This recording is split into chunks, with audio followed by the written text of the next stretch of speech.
ধ্বংসাত্মক 7টি কাজ রয়েছে। এই 7টা কাজ থেকে তোমরা দূরে থাকো, কখনো কোনোদিন এই 7টা কাজে লিপ্ত হবা না। সাহাবায়ে কেরাম বলতেছেন, মা হুন্না ইয়া রাসূলুল্লাহ, এই 7টা কাজ কি কি আপনি আমাদেরকে বইলা দেন। এই 7টা কাজ আমাদের শোনার দরকার আছে কিনা। সাহাবায়ে কেরাম অধীর আগ্রহ বলতেছেন, ইয়া রাসূলুল্লাহ, আপনি আমাদেরকে শোনায় দেন 7টা ধ্বংসাত্মক কাজ কি, যেই কাজগুলো করলে মানুষের দুনিয়া এবং আখিরাত বরবাদ হয়ে যাবে।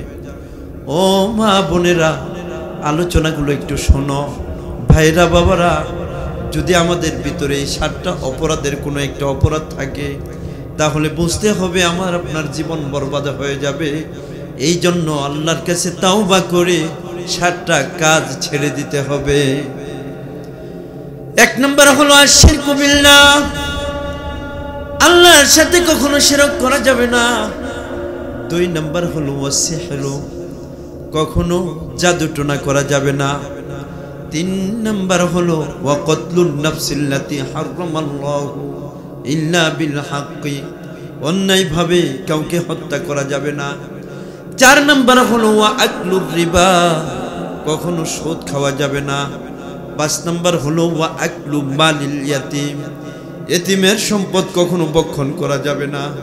6 নম্বর হলো ওয়াতাওয়াল্লি ইয়াউমাজ যাহফি, যুদ্ধের ময়দান থেকে কখনো পলায়ন করা যাবে না। 7 নম্বর হলো ওয়াকযফুল মুহসানাতিল মুমিনাতিল গাফিলা, কখনো ভালো মেয়েদের ব্যাপারে মিথ্যা তুহমত দেওয়া যাবে না। 1 নম্বর হলো আল্লাহর সাথে কখনো শিরক করা যাবে না। যেটা মহান রব্বুল আলামিন দান করেন, ওইটা মানুষের কাছে চাওয়া হলো শিরক, ওইটা বাজারের কাছে চাওয়া হলো শিরক। মহান রব্বুল আলামিনের জন্য ইবাদত বন্দেগী করি, সিজদা করি একমাত্র কার জন্য, জোরে বলুন, আল্লাহর জন্য একমাত্র সিজদা। এই সিজদা দুনিয়ার কোনো মাজারে করা যাবে না, দুনিয়ার কোনো মানুষের পায়ে করা যাবে না।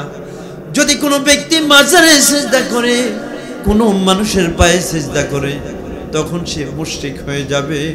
আর মুশরিকদের ব্যাপারে আল্লাহ ঘোষণা করেছেন, আল্লাহ কোনোদিন মুশরিকদের ক্ষমা করবেন না, বলেন নাউজুবিল্লাহ।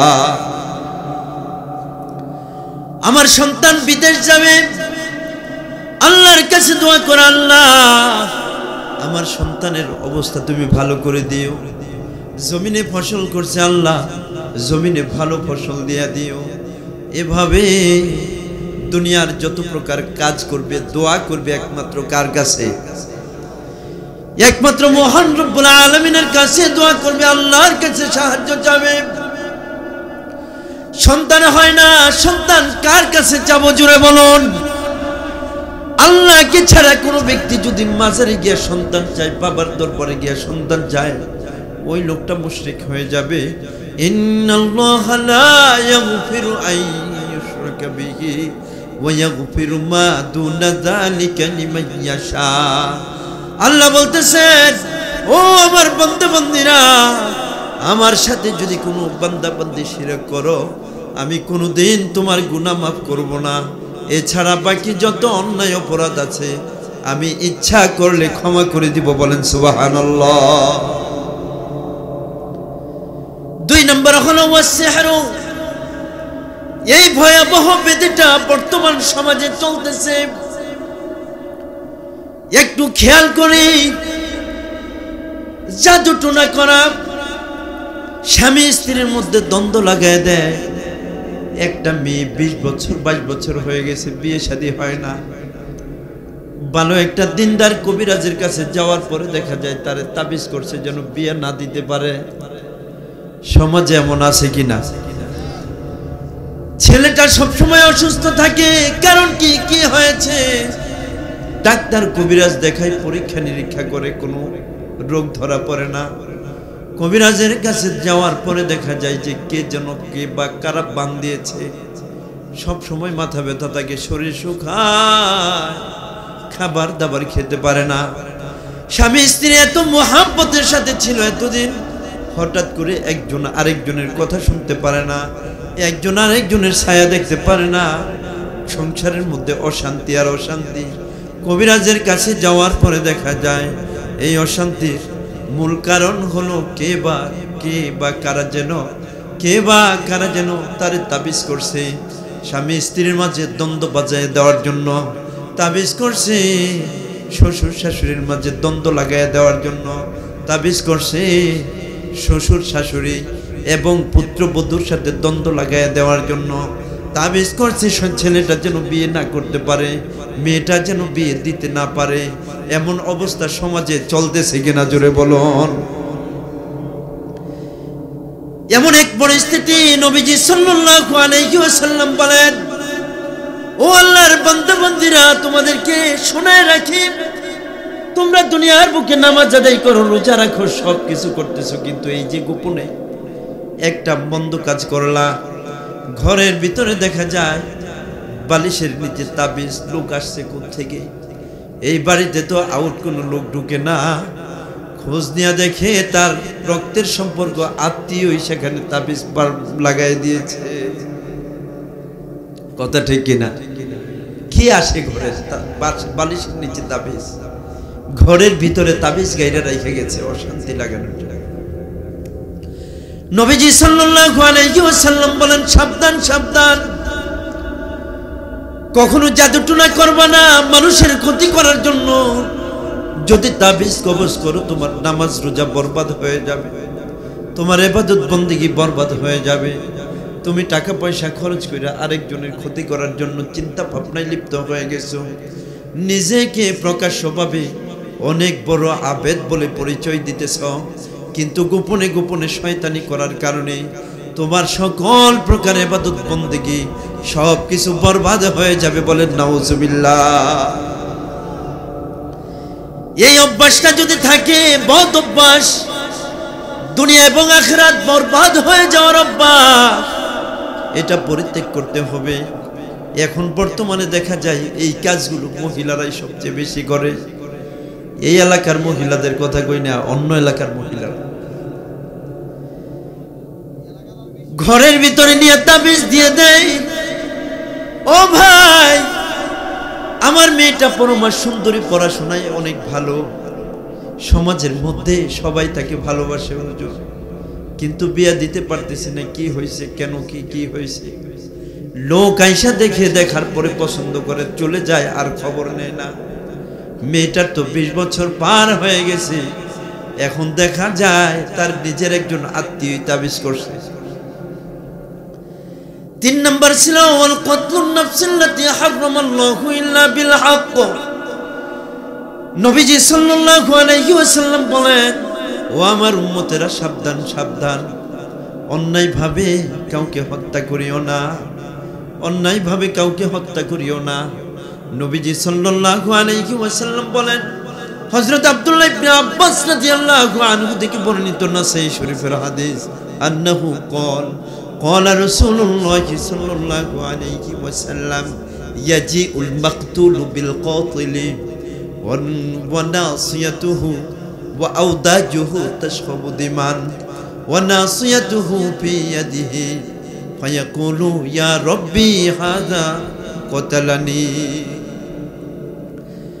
একজন বান্দা দুনিয়ার বুকে যাকে মেরে ফেলা হয়েছে, ওই লোকটা যে তাকে হত্যা করেছে, তার দাড়িতে দইরা, তার কলারে দইরা আল্লাহ রব্বুল আলামিনের দরবারে নিয়ে যাবে। রব্বুল আলামিন, তোমার এই বান্দা দুনিয়ার বুকে আমাকে হত্যা করেছিল, দুনিয়াতে আমি কোনো বিচার পাই নাই, গরিব মানুষ, তোমার বান্দার বিরুদ্ধে আমি টাকা ব্যয় করতে পারি নাই, যার কারণে দুনিয়ার বুকে আমি নিহত হয়ে গেছি, বিচার পাই নাই। এখন তোমার দরবারে তোমার বান্দার বিরুদ্ধে আমি বিচার নিয়ে আসলাম, তুমি নিজে তোমার বান্দার বিচার করে দাও। নবীজি সাল্লাল্লাহু আলাইহি ওয়াসাল্লাম বলেন, শেষ পর্যন্ত আল্লাহ রাব্বুল আলামিন ওই বান্দাকে বলবে, বান্দা এখানে তো জরিমানা দেওয়ার কোনো সিস্টেম নাই, টাকা পয়সার সব দুনিয়াতে, এখানে আর টাকা পয়সার কোনো লেনদেন নাই। তুমি যেই লোকটারে হত্যা করেছ, তোমার জীবনের সমস্ত নেকগুলো তারে দিয়ে দাও। শেষ পর্যন্ত ওই লোকটা তার সমস্ত নেকগুলো নিয়ে যাবে, নিয়ে আসে জান্নাতে চলে যাবে। বলেন সুবহানাল্লাহ। জান্নাতে চলে গেছে লোকটা। দুনিয়ার বুকে অপরাধী হওয়া সত্ত্বেও তাকে অন্যায়ভাবে হত্যা করার কারণে সে জান্নাতি হয়ে যাবে। নবীজি সাল্লাল্লাহু আলাইহি ওয়াসাল্লাম বলেন 4 নম্বর হলো ওয়া আকলুর রিবা, সুদ খাওয়া। সুদ অত্যন্ত ভয়াবহ একটা ব্যাধি। এটা সামাজিকভাবে খুব ভয়ঙ্কর রূপ ধারণ করেছে। নবীজি সাল্লাল্লাহু আলাইহি ওয়াসাল্লাম বলেন, সুদ যেই ব্যক্তি খাবে ওই ব্যক্তি দুনিয়া থেকে চলে যাওয়ার পরে তাকে রক্তের নদীতে ছেড়ে দেওয়া হবে। কিয়ামতের আগ পর্যন্ত ওই বান্দা বান্দি রক্তের নদীতে সাঁতরাইতে থাকবে। সে কখনো টানে আসতে পারবে না, নদীর তীরে আসতে পারবে না।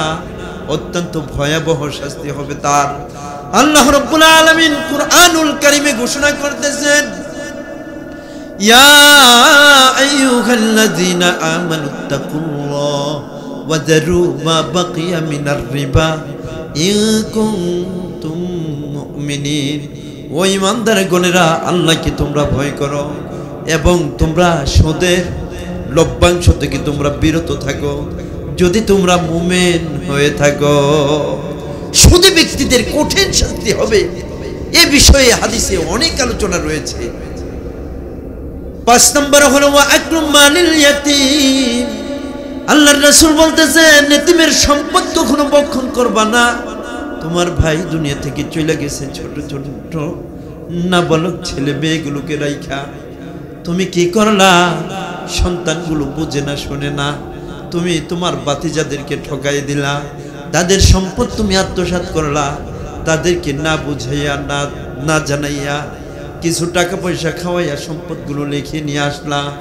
নবীজি সাল্লাল্লাহু আলাইহি ওয়াসাল্লাম বলেন, যারা এতিমের সম্পদ ভক্ষণ করবে তারা দুনিয়ার বুকে রোজাদার হতে পারে, নামাজি হতে পারে, হাজি হতে পারে, দানবীর হতে পারে, কিন্তু তাদের দুনিয়া এবং আখিরাত সব বরবাদ হয়ে যাবে। বলেন নাউজুবিল্লাহ।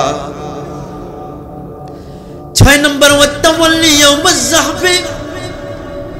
যুদ্ধ চলতেছে কাফের মুশরিকদের মাঝে, লড়াই চলতেছে। তুমি মুসলমানদের পক্ষ হইয়া কাফের মুশরিকদের বিরুদ্ধে যুদ্ধ করতেছো, যুদ্ধে লিপ্ত হয়ে গেছো, কিন্তু তাদের ভয়ে তুমি যুদ্ধের ময়দান থেকে পালায় চলে আসছো। তোমার দুনিয়া এবং আখিরাত উভয় জাহান বরবাদ হয়ে যাবে। 7 নম্বর হলো ওয়াল কযফুল মুহসানাতিল মুমিনাতিল গাফিলা। নবীজি সাল্লাল্লাহু আলাইহি ওয়াসাল্লাম বলেন, কখনো কোনো ভালো মেয়েদের বিরুদ্ধে মিথ্যা তুহমত দিও না। সমাজের মধ্যে এই ব্যাধিটা অনেক ভয়ঙ্কর রূপ ধারণ করছে। জোরে বলুন কথা ঠিক কিনা? এত ভালো মেয়ে দেখার জন্য আসছে, আসার পরে চলে যায় আর আসে না, বিয়ে হইতেছে না। কারণ কি কি হয়েছে? বলতেছে ভাই মেয়ে দেখে পছন্দ হয়েছে, বাড়িতে গিয়া আপনাকে ফোন দিয়া জানাই দিব কোন দিন আপনারা যাবেন।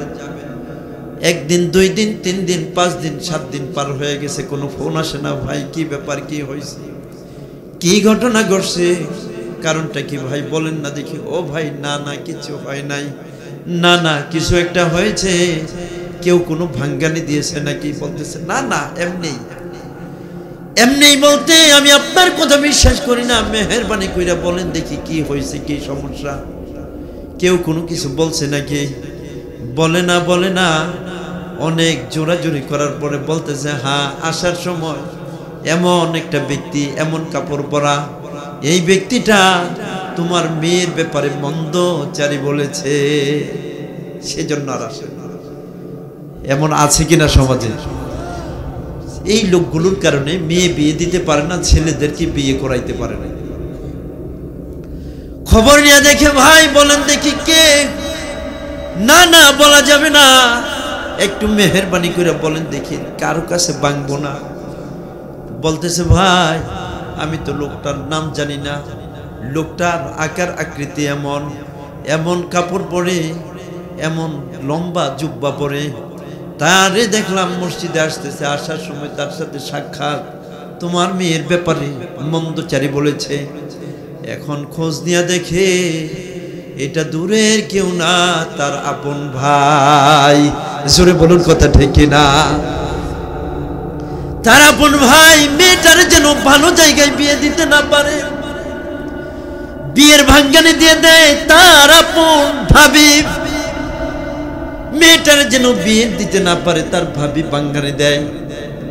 তার নিজের আত্মীয় স্বজন গুলো রয়েছে, ও ভাই একটা মেয়েকে যদি আপনি ক্যাপাসিটি করে বিয়ে দিতে পারেন, এই মেয়ে বিয়ে হওয়ার পরে তার সন্তান হবে, তার সন্তানগুলো যদি হাফেজ আলেম হয়, নামাজি হয়, এভাবে ইবাদত বন্দেগী করে, এটা একটা আপনি সদকায়ে জারিয়ার কাজ করে ফেললেন। বলেন সুবহানাল্লাহ। মেয়েদের বিয়ে নিয়ে কত ধরনের পেরেশানিতে, যার একটা মেয়ে আছে বিয়ে দিতে পারতেছে না, ওই লোকটার কাছে গিয়ে জিজ্ঞেস করেন, ও কত পেরেশানিতে আছে, খায় দায় সব কিছু করে, রাত্রে ঘুমাইতে পারে না, মা ঘুমাইতে পারে না, কাজের মধ্যে কোনো শান্তি নাই। কেন, কি হয়েছে ভাই? বলতেছে, ভাই আপনার একটা ভাতিজি আছে, কত জায়গা থেকে বিয়ে আসে কিন্তু মিলাইতে পারি না, আয়সা দেখা চলে যায় কিন্তু সামনে আগায় না, কারণটা কি? এখন গিয়া দেখে যে ভিতরে ভিতরে ভাঙ্গানি দিতেছে। ভাঙ্গানি তো আর দূরের মানুষ দেয় না, কাছের মানুষ দিতেছে। নবীজি সাল্লাল্লাহু আলাইহি ওয়াসাল্লাম বলেন, সাবধান সাবধান, এই কাজ কখনো করবা না। এই কাজগুলো যারা করবা তাদের সব কিছু বরবাদ হয়ে যাবে। সেজন্য মুমিন ভাই, মুসলমান ভাই, একটু চিন্তা ভাবনা করে সুন্দরভাবে জীবন পরিচালনা করা। জীবন ধ্বংস হয়ে যাবে এমন কয়টা আমল জোরে বলুন? 7টা আমল। 1 নাম্বার হলো আল্লাহর সাথে শিরক করা, 2 নাম্বার হলো জাদুটোনা করা, 3 নাম্বার হলো অন্যায়ভাবে কাউকে হত্যা করা, 4 নাম্বার হলো সুদ খাওয়া, 5 নাম্বার হলো এতিমের সম্পদ ভক্ষণ করা, 6 নাম্বার হলো যুদ্ধের ময়দান থেকে পলায়ন করা, 7 নাম্বার হলো কোনো ভালো মেয়ের বিবাহের বাঙ্গানি দিয়ে দেওয়া। এই 7টা অন্যায় অপরাধ নবীজি সাল্লাল্লাহু আলাইহি ওয়াসাল্লাম অত্যন্ত গুরুত্বের সাথে বলে দিয়েছেন, ও আমার উম্মতেরা সাবধান, এই 7টা কাজ তোমরা কখনো করবা না, আমি আপনি তো দুনিয়া থেকে চলে যাব। বুখারী মুসলিম শরীফের হাদিস, আন আনাস রাদিয়াল্লাহু আনহু আন্নাহু ক্বাল মাররু বিজানাজাতিন ফাআসনাউ আলাইহি খায়রান ফাকালা an-নাবিয়্য সাল্লাল্লাহু আলাইহি ওয়াসাল্লাম ওয়াজাবাত সুম্মা মাররু বিজানাজাতিন উখরা ফাআসনাউ আলাইহি শাররান ফাকালা an-নাবিয়্য সাল্লাল্লাহু আলাইহি ওয়াসাল্লাম ওয়াজাবাত ফাকালা উমর ইবনে আল-খাত্তাব মা ওয়াজাবাত ইয়া রাসূলুল্লাহ। বুখারী মুসলিম শরীফের হাদিস। নবীজি সাল্লাল্লাহু আলাইহি ওয়াসাল্লামের সামনে দিয়া জানাজার খাট বহন কইরা যাইতেছিল। হযরত আনাস ইবনে মালিক রাদিয়াল্লাহু আনহু বলেন, মানুষেরা তার প্রশংসা করতেছে, লাহাপাড়ার লোকটা অনেক ভালো, সে গরিব হলে কি হবে, সোনার মানুষ, কখনো কারোর সাথে ঝগড়া করে না, কারো কোনো ক্ষতি করে না, এমন প্রশংসা করতেছে। নবীজি সাল্লাল্লাহু আলাইহি ওয়াসাল্লাম বললেন, ওয়াজাবাত, তার উপর ওয়াজিব হয়ে গেছে। কিছুদিন পরে আরেকটা লোক মারা গেছে। মারা যাওয়ার পরে মানুষেরা তার মন্দচারী বলতেছে, লোকটা খারাপ ছিল, এই আগে মরে না কেন? সমাজের মধ্যে গিরিঙ্গি লাগায় রাখে, সমাজের মানুষের মিথ্যা মামলা দিয়ে তারে হয়রানি করে, বিভিন্ন ধরনের পেশগুস লাগাইয়া মানুষকে পেরেশানিতে ফেলে দেয়। এখন তারা যখন এই দুর্নাম বলতেছে, মন্দচারী বলতেছে, নবীজি বললেন, ওয়াজাবাত। ওমর ইবনুল খাত্তাব রাদিয়াল্লাহু আনহু এর আগের দিনও এখানে ছিলেন, পরের দিনও এখানে ছিলেন। তিনি বলতেছেন, মা ওয়াজাবাত ইয়া রাসূলুল্লাহ, একটা ভালো লোক মারা গেল, সেখানেও আপনি বললেন ওয়াজাবাত। একটা মন্দ লোক মারা গেল, এখানেও আপনি বললেন ওয়াজাবাত। আসলে তাদের উপর কি অবধারিত হয়ে গেছে, তাদের উপর কি ওয়াজিব হয়ে গেছে? নবীজি সাল্লাল্লাহু আলাইহি ওয়াসাল্লাম বলেন, প্রথম লোকটা মারা যাওয়ার পরে সমাজের সবাই যখন তাকে ভালো বলতেছিল, লোকটা গরিব ছিল কিন্তু স্বভাব চরিত্র ভালো ছিল, সোনার মানুষ ছিল, কখনো ঝগড়াঝাটি করে নাই, মানুষকে কখনো পেরেশানিতে ফেলে নাই, অন্যায়ভাবে কারো কোনো সম্পদ ভক্ষণ করে নাই। তোমরা যে ওই লোকটাকে ভালো বলেছ, এই ভালো বলার কারণে মহান রব্বুল আলামিন তার জন্য জান্নাত ওয়াজিব করে দিয়েছে। বলেন সুবহানাল্লাহ। আর এই যে লোকটা মারা গিয়েছে, তোমরা সবাই তার মন্তচারী বলতেছ, লোকটা বাস্তবিক পক্ষেই খারাপ ছিল। মানুষ মারা যাওয়ার পরে তাকে খারাপ কখন বলে? সবচেয়ে খারাপ হলেই বলে। জোরে বলুন কথা ঠিক না? তোমরা যেহেতু তার মন্দচারী বলতেছো, লোকটা বাস্তবেই খারাপ ছিল, তোমরা তাকে মন্দ বলার কারণে আল্লাহ রাব্বুল আলামিন তার জন্য জাহান্নাম ওয়াজিব করে দিয়েছেন। বলেন নাউজুবিল্লাহ। আনতুম শুহাদাউল্লাহি ফিল আরদ, দুনিয়ার বুকে তোমরা আল্লাহর পক্ষ থেকে সাক্ষী দিয়েছো। ভালো লোককে ভালো বলছো, মন্দ লোককে মন্দ বলছো। ভালো লোককে ভালো বলার কারণে আল্লাহ জান্নাত ওয়াজিব করে দিয়েছে, আর মন্দ লোককে মন্দ বলার কারণে আল্লাহ জাহান্নাম ওয়াজিব করে দিয়েছেন। বলেন নাউজুবিল্লাহ। এখন চিন্তা ভাবনা করুন, আমি আপনি দুনিয়া থেকে চলে যাওয়ার পরে মানুষ কি আমাকে ভালো বলবে না খারাপ বলবে? অর্থের জন্য, টাকার জন্য, সম্পদের জন্য মানুষকে কত কষ্ট দিতেছি, কথা ঠিক কিনা? আমার আপনার দল ক্ষমতায় রয়েছে, বড় ভাই আমার সাথে রয়েছে, আমি বড় ভাইয়ের লোক, আমার বিরুদ্ধে কোনো বিচার আচার করতে পারে না, আমার বিরুদ্ধে কোথাও মামলা দিতে পারে না। কিছু মামলা দিলেই আমার বড় ভাই থানায় ফোন দিয়ে বলে দেয় যে তার কিন্তু মামলা নিও না। এই মামলা একদিন কার কাছে দেওয়া হবে? জোরে বলুন। আল্লাহর কাছে মামলা দায়ের হয়ে যাবে। সেদিন তো আর ডানে পাশে কাউকে তালাশ করে পাওয়া যাবে না। সেদিন যার যার পাপের বোঝা তারই বহন করতে হবে। যে কথা বলতেছিলাম, চিন্তা ভাবনার বিষয়, দুনিয়ার বুকে কেন আসলাম, কি করার কথা ছিল, কি করতেছি, আল্লাহর দরবারে কি নিয়ে যাব, চিন্তা ভাবনার বিষয়। নবীজি সাল্লাল্লাহু আলাইহি ওয়াসাল্লাম বলেন, দুনিয়া থেকে মানুষ চলে যাওয়ার পরে তাদের সমস্ত আমলের দরজাগুলো বন্ধ হয়ে যায়, একমাত্র তিনটা আমল ছাড়া। কয়টা আমল ছাড়া?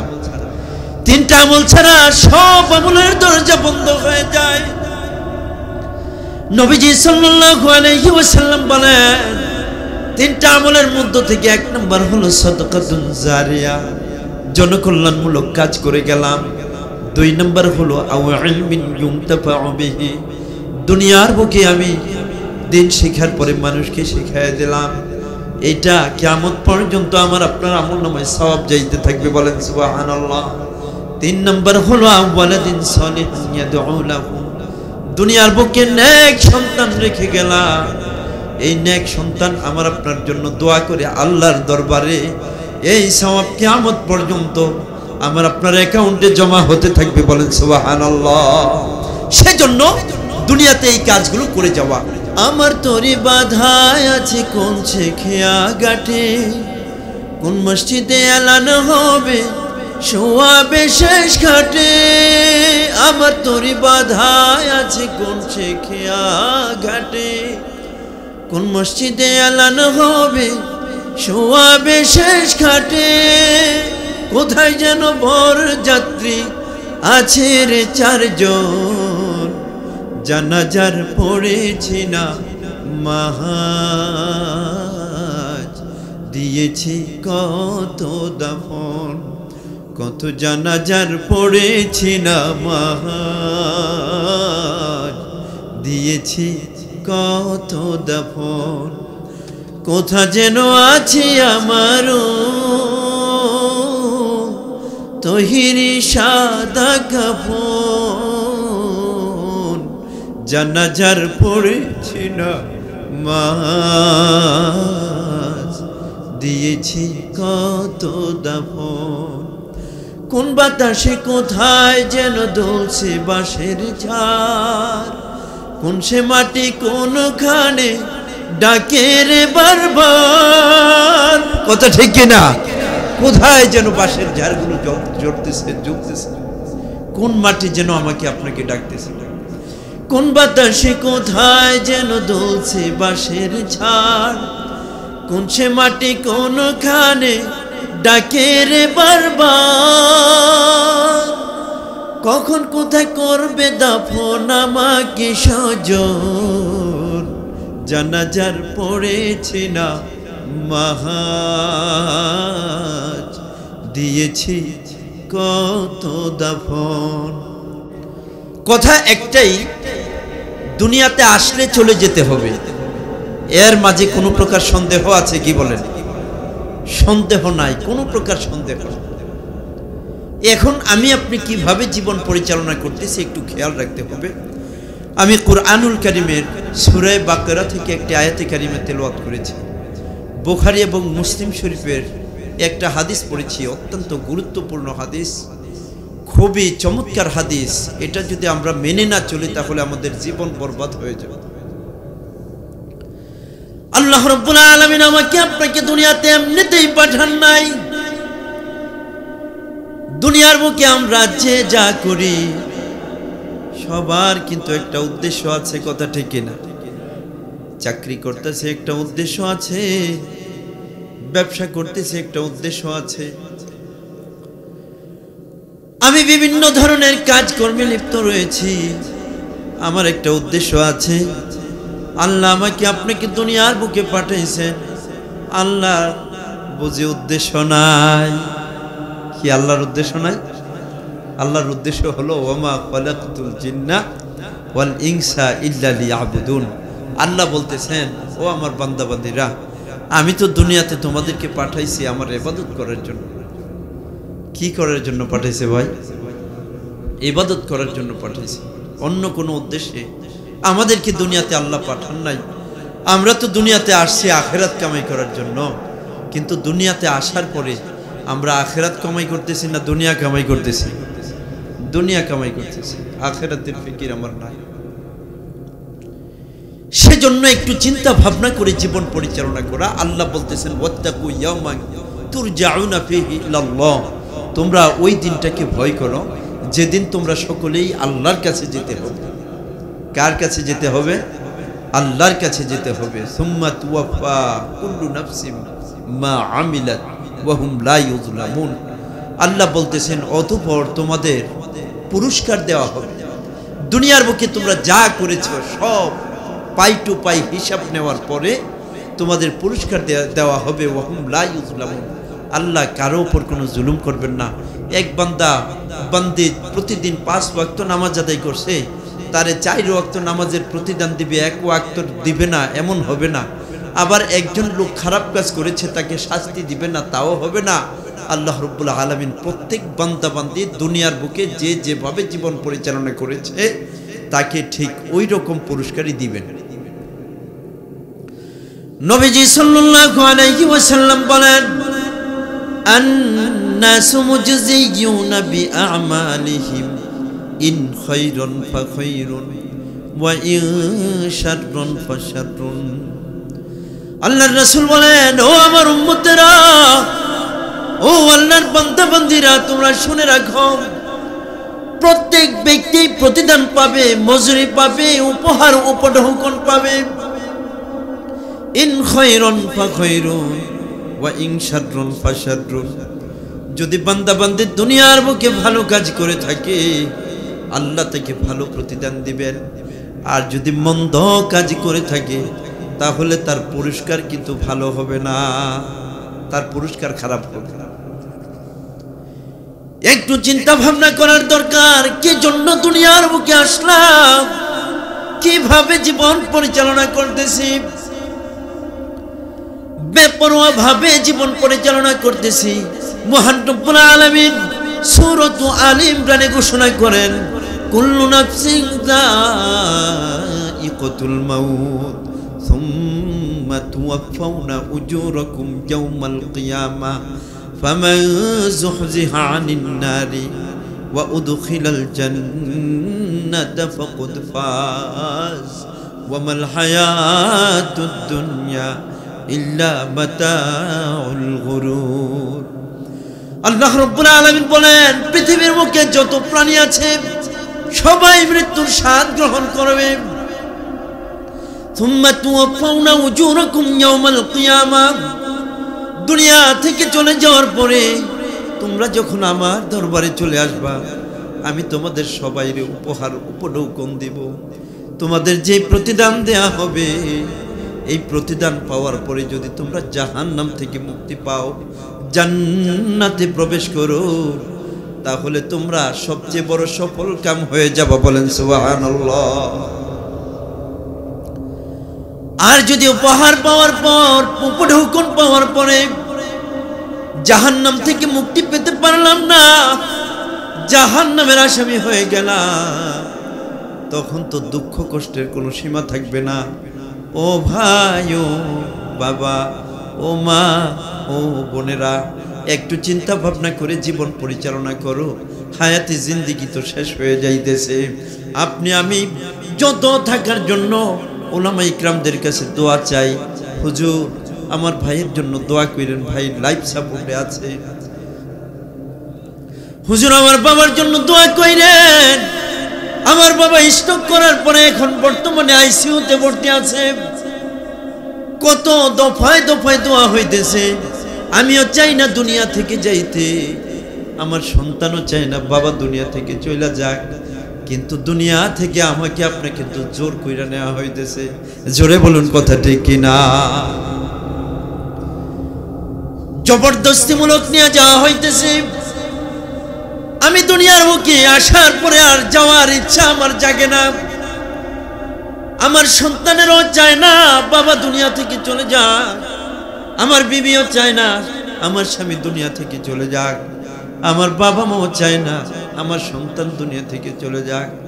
সবাই তো চায় দুনিয়ার বুকে থেকে যাক, কিন্তু আল্লাহ তো নির্দিষ্ট হায়াত দিয়া পাঠাইছেন, মেয়াদ দিয়া পাঠাইছেন। সময় যখন শেষ হয়ে যায় তখন দুনিয়া ছেড়ে চলে যায়। সন্তানেরা কত বিলাপ করে কান্নাকাটি করতে থাকে, স্ত্রীর বুক ফেটে চিৎকার এসে যায়, বাবা মা সন্তান হারার চিৎকার, এটা ভাষায় বলে শেষ করা যাবে না। কিন্তু তারপরেও মানুষ এই দুনিয়ায় থাকার সুযোগ নাই। মহান রব্বুল আলামিন আমাকে আপনাকে হাসরের ময়দানে আল্লাহ আমার আপনার আমলনামা গলায় লটকায় দিবেন। আল্লাহ রাব্বুল আলামিন সূরাত ইসরা বনি ইসরাইলের 13 নম্বর আয়াতে কারিমায় ঘোষণা করতেছেন, ওয়া কুল্লা ইনসানিন আলজামনাহু তাইরুহু ফি উনুকি ওয়া নুখরিজু লাহু ইয়াওমাল কিয়ামাতি কিতাবান ইয়ালকাহু মানশুরা ইকরা কিতাবাকা কাফা বিনাফসিকাল ইয়াওমা আলাইকা হাসিবা। ও আমার ভাইরা, বাবারা, ও মা, ও বোনেরা, সময় তো পার করতেছি মোবাইল টিপে, ফেসবুক টিপে, টিকটক দেখে, ইউটিউব দেখে। জোরে বলুন কথা ঠিক কিনা? একদিন আমার আপনার এই দুনিয়া ছেড়ে চলে যেতে হবে।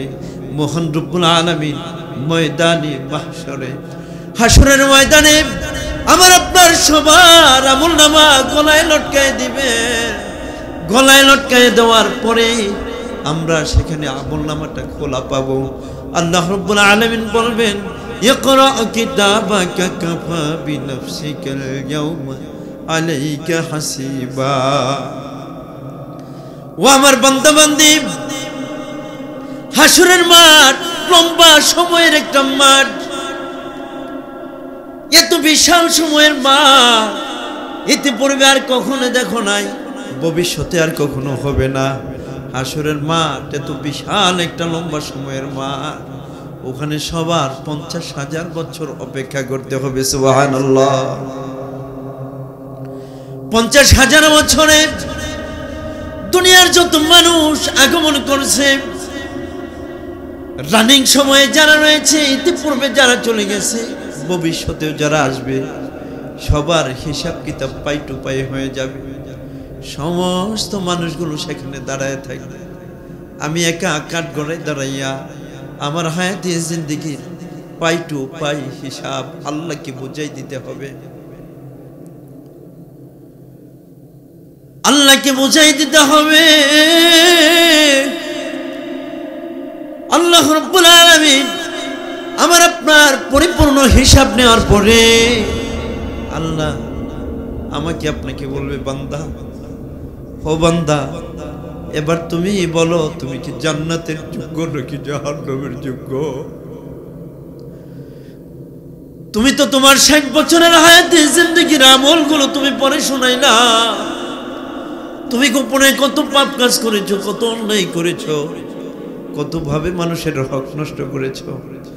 দোকানে বাকি খাওয়ার পরে তার টাকা পরিশোধ করো নাই, মেয়েদের বিয়া শাদীর ভাঙ্গানি দিয়া দিছ, গোপনে কত অন্যায় অবিচার করে ফেলছো, কত নাফরমানি করে ফেলেছ, সারাক্ষণ মোবাইল টিপে সময় পার করছো, জোহর নামাজ সময় পার হয়ে গেছে, নামাজ আদায় করো নাই, আসর নামাজের সময় পার হয়ে গেছে, তুমি নামাজ আদায় করো নাই, নামাজ পড়তে হবে, তুমি তো এই বিষয়টা নিয়ে কখনো ভাবো নাই, মাগরিবের টাইম পার হয়ে গেছে, মসজিদে মুয়াজ্জিন সাহেব আজান ফুঁকে দিয়েছে, অনার্থক তুমি সময়গুলো কাটাই দিছো, মাগরিব পড়তে আসো নাই, ইশার নামাজ আদায় করতে আসো নাই, ইশার নামাজ আদায় করতে আসো নাই, গভীর রজনী পর্যন্ত মোবাইল টিপে মোবাইলের চার্জ শেষ, তারপর তুমি ঘুমাইছো।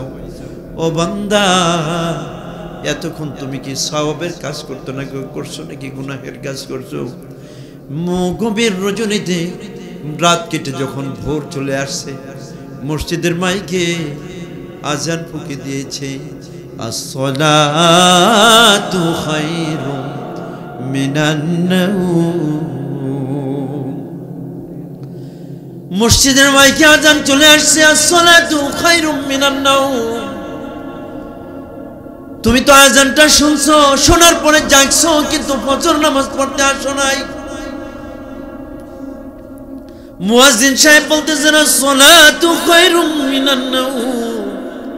ঘুম হইতে নামাজ ভালো, ঘুম হইতে নামাজ ভালো, ঘুম হইতে নামাজ ভালো, আর তোমরা ঘুমাইও না, ঠিক মতো পড়িলে নামাজ জান্নাতে তোর ঠিকানা, ঠিক মতো পড়িলে নামাজ জান্নাতে তোর ঠিকানা।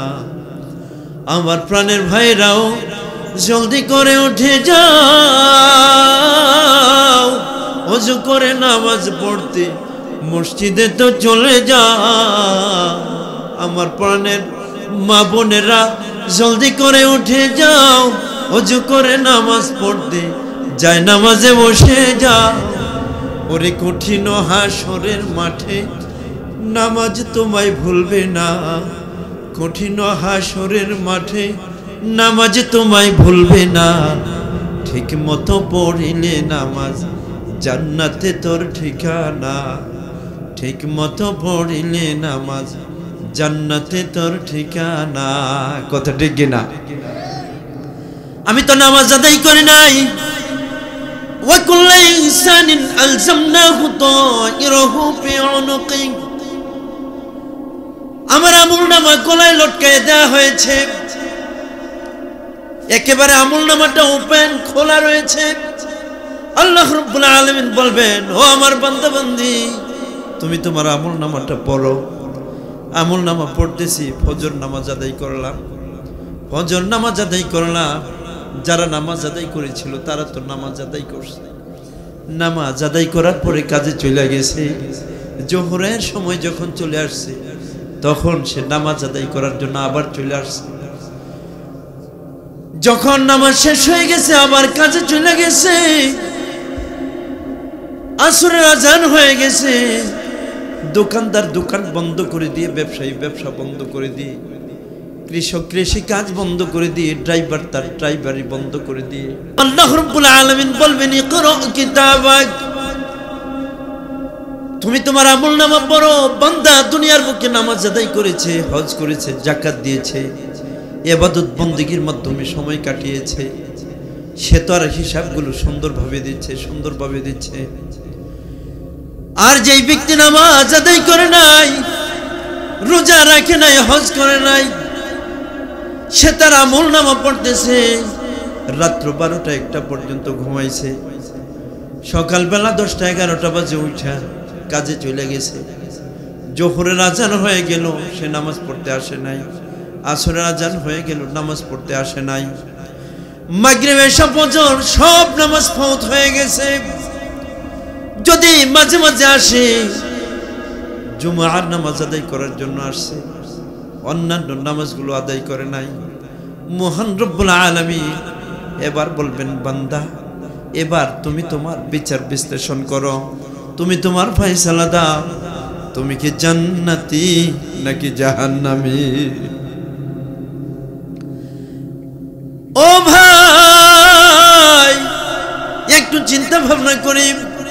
ও বাবা একটু চিন্তা ভাবনা করি, ও মা একটু চিন্তা ভাবনা করি, ও বোন একটু চিন্তা ভাবনা করি, কিভাবে সময়গুলো কাটাইতেছি, কিভাবে সময়গুলো পার করতেছি। একটু চিন্তা ভাবনা করে হায়াতের জিন্দেগিটা ভালো কাজে ব্যয় করে ভালোভাবে সময়গুলো কাটানোর চেষ্টা করি। আমার আপনার দুনিয়া এবং আখেরা উভয় জাহান সুন্দর হয়ে যাবে। বলেন সুবহানাল্লাহ।